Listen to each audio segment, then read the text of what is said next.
Good afternoon, Crime Talk aficionados. This is ScottReisch. The preliminary hearing for Patrick Frazee in his homicide case where he is alleged to have killed Miss Kelsey Berreth took an interesting twist today. And the question is, did the district attorney cut a deal with the wrong person? Let's talk about it.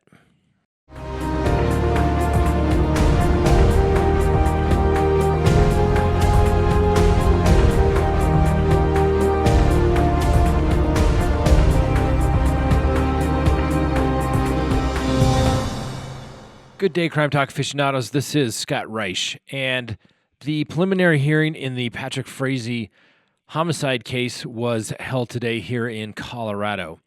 Now, for those who do not know, Mr. Patrick Frazee is accused of killing his girlfriend slash fiance slash mother of his child by a woman by the name of Miss Kelsey Berreth. And Miss Berreth was last seen basically on Thanksgiving Day, wasn't really reported missing from her family for about 10 days after that.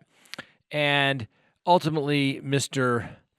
Patrick Frazee is charged with murder, felony murder, solicitation, and 2 crimes of violence counts were added today. Those are just simply sentencing enhancers to say that basically a deadly weapon was used. Not a big deal. We can talk about that more when we get more information about that. And then also the charge of tampering with evidence. Now, there's also a twist. About 2 weeks ago, the other girlfriend, as Miss Krystal Kenney described it as she told investigators of what she knew and what took place, was that apparently Mr. Patrick Frazee was her true love, her first real love, and there was something there, okay? And apparently these two all get together, or Patrick Frazee, Miss Kenney, the nurse from Idaho, who pled guilty to basically accessory after the fact of disposing of things, which we'll talk about here in just a moment. But they had a little love triangle, and apparently there's a little bit of jealousy there. Now, Miss Kenney cut a deal with the district attorney. She gave a couple of interviews to the police, got a deal basically in exchange for her cooperation of a Class 6 felony of accessory. All right, basically tampering with evidence. She has an open sentence whereby she could receive a jail sentence of between 12 months and 18 months in the Colorado Department of Corrections and a 1-year mandatory period of parole after that. If there were aggravating circumstances, it could be as high as 3 years. But 3 years is not anything close to life without parole if she were charged with murder. Now, the preliminary hearing, frankly, from what I have read, looks like it actually went pretty well for Mr. Frazee. And I think one would have to wonder, did the district attorney charge the right person? Okay? So if what Miss Kenney says is true, okay, now understand we give everyone the presumption of innocence here, but Miss Kenney, she has pled guilty, so she is guilty. Now, she says that she was basically asked to go kill Miss Kelsey Berreth, and that she was going to do it on 3 different occasions. But basically, she wimped out. First, she was going to put some Ambi in her Starbucks. Then she was going to go use a steel pipe. Then she was going to go use a bat. And then ultimately, Mr. Frazee calls her up and says, hey, you have some cleaning up to do. Go clean up the apartment and take care of the situation. All right? Then Miss Kenney tells the police that the body was removed, although she never saw a body, and that it was taken to the Nash Ranch, ultimately dropped this tote, which allegedly had the body of Miss Berreth in it. It was put on top of that and then ultimately set afire. And Miss Kenney showed the detectives where this was. They looked and say, yeah, it looks like there's been charring. It looks like we found plastic that's burned here, but nothing so far to indicate that there was any type of human remains at that particular location, at least what we know so far. And the judge did say that he's going to authorize the release of the affidavit for arrest warrant here probably by tomorrow, but that it needs to be redacted for people's privacy interests. We don't need all that stuff floating around, date of birth, address, things like that. But what was really interesting throughout this hearing is they still don't have a body. And from a defense perspective, what this really could be a legitimate defense for is that Mr. Frazee did nothing. He asked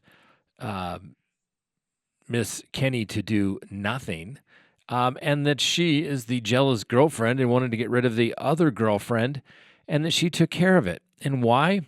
Well, she says she goes over and cleans up the house. Now, interestingly enough, the police go to the house some 2 times. Ms. Berreth's parents stay at this alleged crime scene for a couple of days near the first part of December. It isn't until after that that the police go back and they start running more tests, even though they've determined that there's nothing going on at the house. It doesn't look like it's a crime scene in any way. But then they go back and miraculously, oh my gosh, look, we found some blood at various locations. Now, like I said, I'm not trying to help either side. I'm just trying to look at these facts here. If the prosecution had not cut a deal with Miss Kenney, they would have nothing. Mr. Frazee would not be in custody at this time. And the prosecution is going to have to do as much as they can to corroborate Miss Kenney's story. For example, the taking of Miss Berreth's gun, and she gave it away to a friend.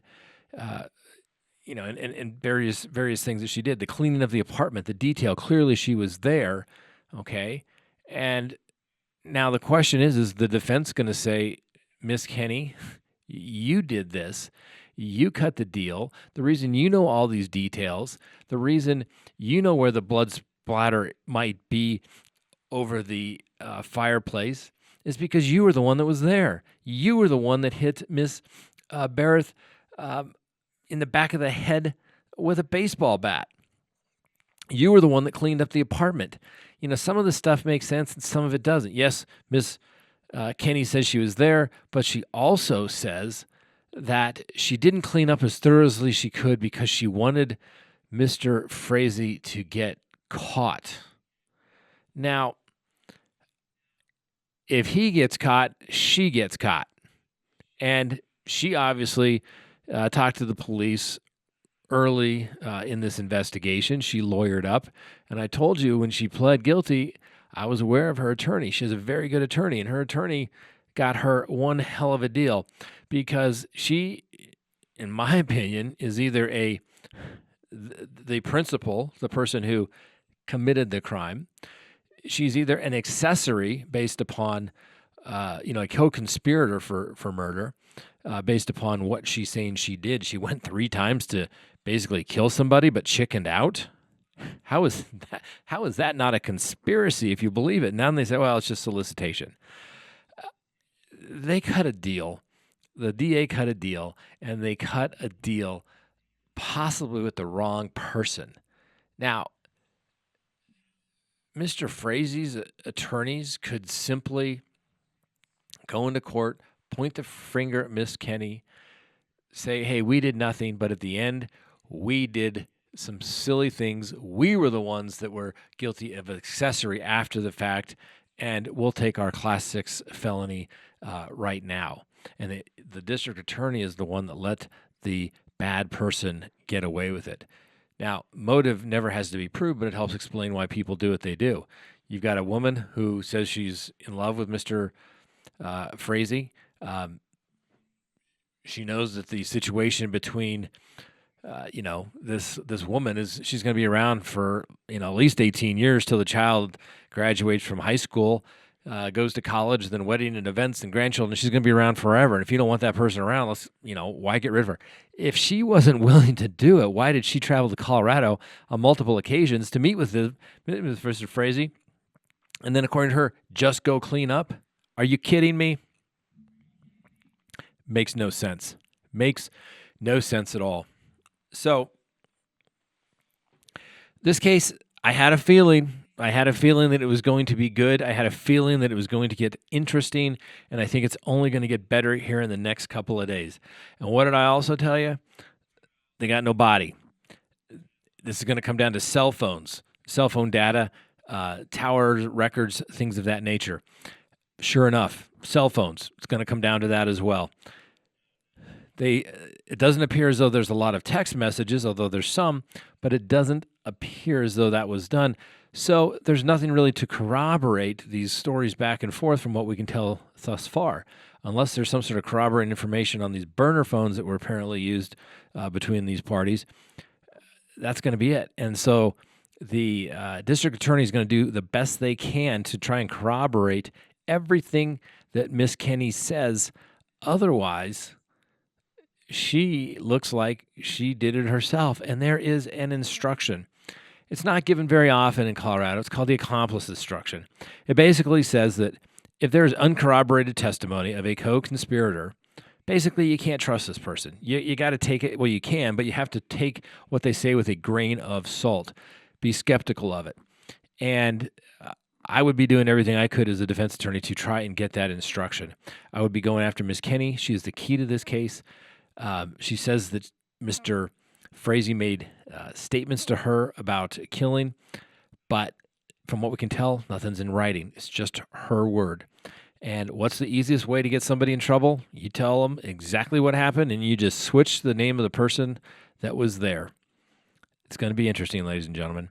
So I appreciate you tuning in. I apologize for the late update, but I have been in trial all day myself and had to come back and do some work on that case. And when you run a small law firm with 5 attorneys and staff, and we're in the process of moving and a start of a big trial in 3 weeks, that is some long, long days. But that's okay. I asked for it. I thrive on it. And I do love it. Now, if you like the channel, we appreciate you watching. We really do. I don't know if you've all noticed, but I think we are right about 41,000 subscribers, which I never thought that it would happen, at least not as quickly as it has. So I thank each and every one of you. So like the channel, subscribe, please. Tell a friend, share the channel. And also, if you wouldn't mind, a good friend of mine who assists me with this channel has a channel called Crime List, and we can put a link to that at the bottom. And go to Crime List. There's going to be some things on there, kind of expanded coverage, so to speak. So if you like it, hit that like button as well. We appreciate it. And obviously, if you like that, then come to our channel, and we can hopefully all, for lack of a better term, get along. So we appreciate that. I'm telling you, this case is going to get interesting. In the next coming days, I'll have some more time after this trial. We're going to do an update. We've been pulling all the cases that we've talked about, and we can do that. Now, one last thing. A lot of people have been talking that they would like the mugs. We've done something, but for some reason I think it's not linking. But if you go to Teespring and you type in the Crime Talk, ScottReisch.com, you can get a mug if you choose to do so. No one's going to quit their day job on mug sales, I assure you, but if you like it, we appreciate it. Thank you very much. And it's late at night, and we're drinking Red Bull from our mug, and hopefully you can too. Have a great night. Thanks for watching.